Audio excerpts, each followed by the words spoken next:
लतीफ़ सरकार अचन पिया रस्ते में ये सियारे जी मौसम हुजे ॾिसन हिकिड़ो ॿेर जो वण उहो साईं ॿेर झले बीठो आहे ॻोठ जा नंढा ॿार आहिनि को भितर हणे थो को छापड़ हणे थो ॿेरियूं छेड़नि था पिया। लतीफ़ सरकार सोचो त इहो वण जेकॾहिं ॿिए साल जेकी हिनखे मार मिली आहे त वरी फल न कंदो। तव्हांजो ॿियो साल गुज़रियो कंहिं साॻे सां शान मुजीब साहब जी महिरबानी कंहिं साॻे सां शान सां वरी साॻे साल अचे छा ॾिसे त उहो ई ॿेर जे वण खे साॻे ई ॿार वरी धूणा ॾियनि था वरी कुटनि था। हाणे लतीफ़ सरकार जो ख़्यालु आहे त वण था मेवो कनि पर पाण न खाइनि पंहिंजो ठिकर भितर छापड़ को वरी धूणा ठार सहन पसो लज लतीफ़ चए केॾी आहे वणनि फिरियो फल झलनि पत कारण पंहिंजी चङा कनि चङायूं मठायूं मठनि जोवड़ जुड़े जनसी सोवड़ सेई कनि। हाणे शान सां हलंदा हलंदा रस्ते सां अचनि पिया ॾिसनि त मेहूं आहिनि ऐं उन्हनि जा पाण में अरा ऐं पूर पइजी आहिनि। लतीफ़ ॾिसी करे चए पियो के ओॾा ई ॾूर बि ओॾा सुपरी के संभारिया न संभरजनि के विसरनि न मूर जीअं मेह कुंडी पूर तीअं दिलि भरा का दोस्त सी। शहनशाह हलंदो अचे ॾिसे छा त दरिया पाए थो पियो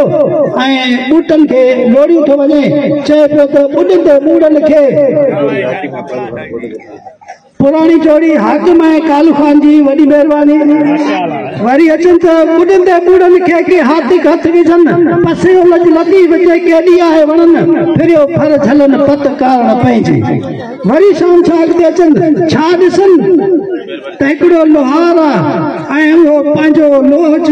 जंजीर ठाहे थो कड़ो कड़े में मिलाए चए पियो त जीअं लोहार में लपे थियो कड़ो मंझि कड़े मुंहिंजो जीअं चढ़े तीअं सुपेरनि सोघो कयो। छा ॾिसनि अॻिते अचनि ॾिसनि त हिकिड़ो कुंभार आहे उहो पंहिंजी आवी खे मिटी सां ढके थो पियो। लतीफ़ सरकार पुछुसि त बाबा ही मिटी छो थो ॾे ठावनि ते चए साईं जेकॾहिं हिननि खे मिटी न ॾिबी तीअं कचा थी पवंदा गुलचंद साईं। चएसि पियो त निहाई मां मींहं सिख मुंहिंजा सुपरी साढ़े सारो ॾींहं ॿार बाप न निकिरे। चएसि पियो त बादे सभा थोरी वरी ॿीबर हलूं बादे सभा वेंदी केच पई वञ अर्ज़ करी विच ख़िदमत पुनल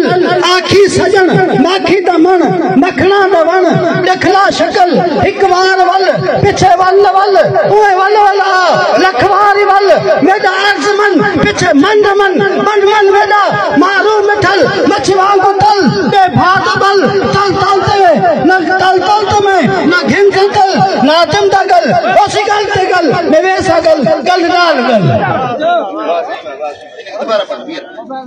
अदा साईं जी फरमाइश त बादे सभा सुबुह जी हवा हाणे हिन शहर जो थोरी तवजो हुजे बादे सभा वेंदी केच पई वञ अर्ज़ करी विच ख़िदमत पुनल छा चइजां आखी सजण माखी द मण मखणा द वण ॾिखला शकल हिकु वार वल पिछे वल न वल उहे वल वल आ लखवार वल मेडा अर्ज़ मन पिछे मन मन मन मन मेडा मारू मिठल मच्छी वांगु तल के भात बल तल तल में न घिन तल नादम दगल होसी गल ते गल में वे सगल गल नाल गल।